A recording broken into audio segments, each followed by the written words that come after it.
It's Ashley Fisherman from Notjustboxing. I'm here with Tunde. How you doing, mate? What's happening, my man? Yeah, good. Live in New York. New York. Ring 4 presser. So, Yes, great news. Third world title shot for Yarde now. Yes, How yes. you guys feeling? Oh man, this is what you get into boxing for. The biggest event, the biggest stage, and considering where we both started, Anthony in particular, I just think he's such a role model and someone who young aspiring boxers and just people in general life can literally copy. You know, someone who said they want to do something and is stuck to his guns.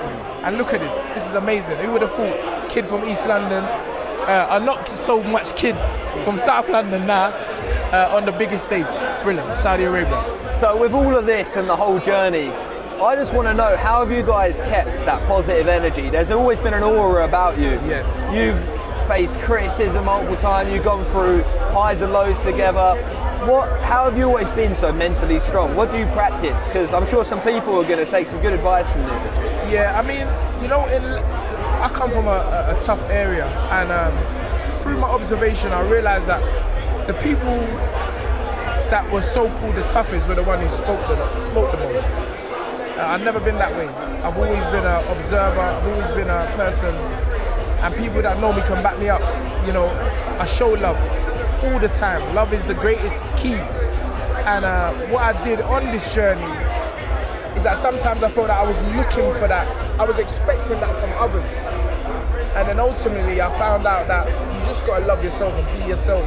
And don't let anyone change who you are and what you are and your goal and your vision, because that's their dream. That's how they are. And there's a magical force in the world. Call it serendipity if you want. The right person will align with you, who is a singular force as well, a singular positive person, and two of those together, you get an AY and a TA. Anthony Yarde and Tunde Ajayi, and it's been a great journey, one where we've both asked ourselves questions about one another. I'm like, but I remember, I'll give you a joke. So after the Kovalev fight, Anthony came to my house. This is personal. I don't know if Anthony would like this. He came to my house with Ade. This is after the Kovalev, our first defeat. And you know, the internet it's wild with leave the trainer and everything like that. So they came up, sat at my table, around my table, and he goes, "Unks, you know, like we've been together a long time, but I'm gonna, I have to move on." Oh my God, I nearly broke my table. I'm like, you see, you man are all weak. You let little, I'm talking like a road man now. I'm like, see, you man are weak. A little stumble in the road, and you let other people spoil your journey. And I was so angry, like, my dad was like, what's all the noise? I was like, look at this boy. One little bump in the road and he wants to spoil everything that we built up. And literally after about 10 seconds, they goes, I'm only joking, Unks. I will never leave you. You get what I'm saying? Bruv, we're together from now to the end. I don't even like saying the end, but he said I would never leave you. And the thing about me, I know good people. And Anthony Yarde is someone that I've always backed 100%, just like most of my people. And this is just magic. And loyalty is hard to find in this sport. But I was telling someone this the other day, don't look for loyalty, be loyalty. Don't look for it, be it yourself. And as I say, there's a magical force. Some call him God, some call him Allah, some call him Jesus, some call him Buddha, the Pope. There's a force that brings things together, and the right person will come to you. But it's very, very important that you stick to your guns. Because if you know you're a good person, that's all. Because the suggestion you make to yourself is more important and more powerful than the suggestion of others. Mm-hmm. So let's just talk boxing for a minute here. Obviously, Benavidez, he's a great combination puncher. There's no doubt about it. We all know Yarde's explosive. We all know he's the natural light heavyweight. Yes. I know you're not going to be giving away game plans or anything, but do you see flaws in his game and strengths in Anthony's game that we will be able to see the best Anthony and have his hand raised. Do you see, on a boxing perspective, that he can take this? Well, first and foremost, David Benavidez is a fantastic fighter, and as you said, a great combination puncher. But it's like I say, boxing is predicated, knockouts included, style included, on who's standing in front of him. Mike Tyson wasn't as explosive and had them knock out against Lennox Lewis or Evander Holyfield. Deontay Wilder couldn't knock out Tyson Fury. So boxing is always determined by who's standing in front of you. And yes, Anthony is an explosive puncher. Yes, David is a fantastic combination puncher. We will only find out what's what when both of these men get in the ring, and that's what is so tantalizing, so exciting for the fight. There ain't no, why would we be talking about game plans? We're gonna see the energy. Both camps are studying each other, and both camps are gonna come prepared. So it's a great fight, and I'm preparing for the best, or I'm gonna prepare Anthony Yarde for the best David Benavidez. I can imagine it'd be quite hard to find the right sparring for this. There's no real way of drilling this with. There's only one Benavidez. He's such a peculiar style, you know. Yeah, that's what makes me laugh sometimes. It's like, you get the phone calls. Oh, I got a guy who's exactly like Benavidez. Oh no, no, you ain't, mate. You ain't nothing like him.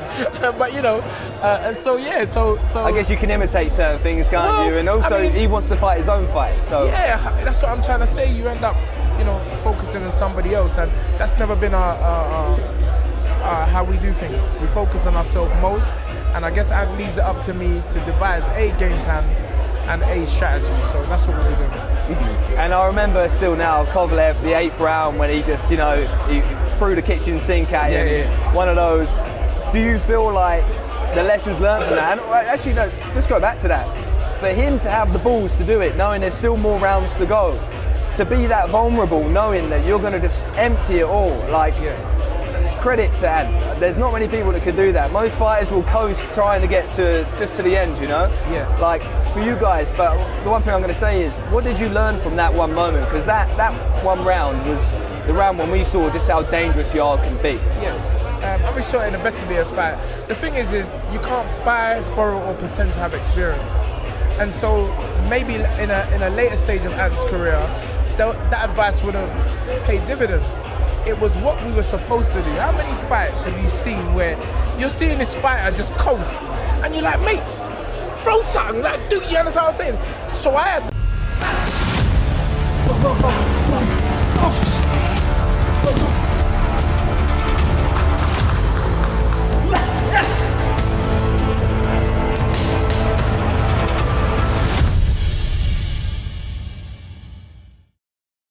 balls to say, we're in Russia, we ain't got 300 amateur fights behind us, we've never been on this stage, let's go for it.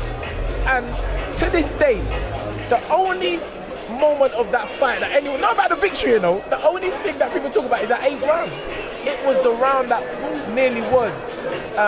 And so time is what is different.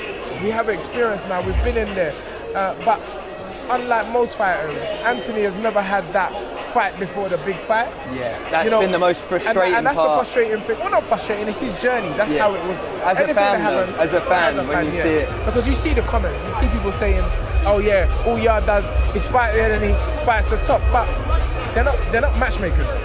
Go ask the matchmakers. We tried to make these fights. Benavidez, Callum Smith, Watson, all building fights before big fights.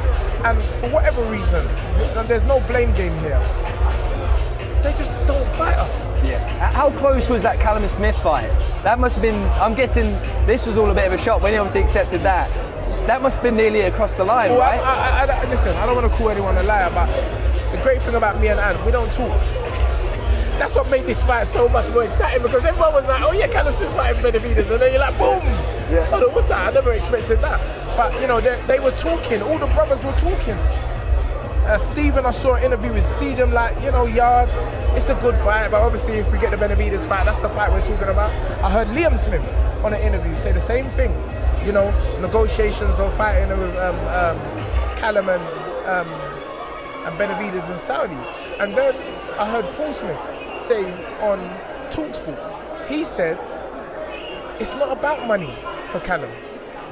If the Benavidez fight presents itself, Callum would fight Yarde. Well, hold on a minute. You've turned down Saudi Arabia money. So who do you want to fight? You don't want to fight Ant. You don't want to fight Benavidez. So who do you want to fight? So I'll leave that to Callum and his Paul, Stephen and Liam. I'll leave it to their advisors. But I'm not calling any names. But a senior writer come up to me and said yesterday they were all offered the fight. And he even quoted the figure. And also, I don't want to put too much energy on it because it's really not important now. The main thing is that Ant's got the fight. Yeah. And that's it. That's all we're working with. And hypothetically, let's say Ant does the unthinkable as the underdog right now. A lot of people are going against him, right? Yes. Let's say he turns up, he beats Benavidez, he's got the strap, he's got the WBC strap. Yeah. Would you want to see him have the winner of the Better Be a Bivol trilogy? Absolutely. We want revenge. We want that Better Be a fight. I told you it's all the experience. But I, Anthony, and the rest of the team will be fools to be looking so far ahead. It just don't make no sense. This is the top of the mountain. This is it. There ain't nothing bigger in boxing than fighting the monster, the Mexican monster. The guy, I don't know no one's business, but like that, but David himself said yesterday in the face-to-face, 5 fighters refused to fight him, and Anthony Yarde was the only one who stepped up to the plate. So just like we respect David and his father, he respects us. No, I really respect that, and the fact that he said yes straight away, not even asking questions. Like the politics of boxing, that seems to be the worst. Obviously, from a media standpoint, this is what we all want to talk about. But like, you know, for someone to just answer the phone, yeah, all good. Like, there was no even the way that Turkey phoned me. He said, "Hello, I want to ask you to fight." And I'm me being a manager as well. A lot of people know me being a manager. I'm there trying to, but can't we? No, this is a fight. Take us or leave it. We're like, mate, we're fighting. See you there. Send the tickets. So yeah, it was that kind of conversation. What was it like chatting to Turkey? Is he straight to the point? Is straight to the point? With me, I know, and I was saying something to someone that it's fantastic that Turkey has this relationship or wants to build this relationship with fighters. But with me and Ant, it's always been transparency from the very start. So I've got no Graham giving Turkey Anthony's number or anyone Anthony's number when it comes to bettering his career. But you know, I think with the trainers and the managers and the promoters, it's a bit more direct. But I think he wants to have a relationship with the fighters, and I'm all for that. I respect that so highly, and credit to the man. Definitely. And I want to get your opinion on this. The trilogy is meant to happen in Russia if they make it happen. Yes. Better Be a Bivol. How do you see that last fight going between them two? I mean, I don't know if we're gonna. We might see the first fight again. We might see the second fight again. It's one of those fights. You know, so close. They're so close. They're so evenly matched. I don't think there will be much different in either of the fights. It was a pick-em fight. Some would even say that Better Be have won the second fight. And so, whatever the case, it's going to be a great fight. Who else have you got in your stable then? Joe Kadua, following Anthony Yarde's footsteps, already boxed, only had 9 fights, boxed in Barnsley Stadium in his 7th fight. Was that GBM? No, that was Boxer. Boxer, yeah. In his 8th fight, he boxed on Sky, stopping Lloyd Jermaine. And last week, he became, in his 9th fight, he became the Commonwealth and Southern Area champion. So, let's go. And his brother plays for West Ham, Gideon Kadua. It's a bit of a sporting family, but that project is something special. How old is he? Joe Kadua. He's 27. 27. But he's very young. He's that Ant. He's just got young spirits. Yeah. You know, and coming into the sport late, they're fresh. They're fresh. Boxing's about miles on the clock. And you've got quite a relationship with Devin Haney too, haven't you? Devin's my guy. If Ant wasn't on this card, I'd be training Devin. I was training Devin when he was 12 years old, or helped training Devin when I took Anthony Yarde, O'Hara Davis, Junior Benjamin, and we stayed in Dev's house, or Bill's house. in Vegas. They've moved from Vegas now. So we got a big relationship, myself and Bill. You saw when Devon came over here, it was me doing pads with Dev at a public workout. He turns down no fight, does he? He gets, even though, again, same people online, even though all the critics that he gets, it's crazy to see Devin's resume. The people he's fought, undisputed at such a young age, all of these things, like, and to take on Norman. To take, like... Amazing. And you know, I saw Bill yesterday, and we looked at each other and we said, destiny. Me and Bill was driving in the Sprinter, the black Sprinter in Vegas. And we were sitting down in the car. Dev hadn't turned pro yet. And Bill was saying what he was going to do, take him down to Mexico and stuff like that. And I remember looking at Bill and Bill looking at me and Bill saying, I said, Bill, I know what you're thinking. He said, what am I thinking? He said, you thinking about how these guys make all this money? So, look at this. Who would have thought Dev and Ant on the same card, me and Bill on the same card? It's just, this is dreams. This is magic. This is magic. Magic. I love it. Brilliant. Well, thank you so much for your time, mate. Yes, and I can't wait to see you on Fight Week. Come on.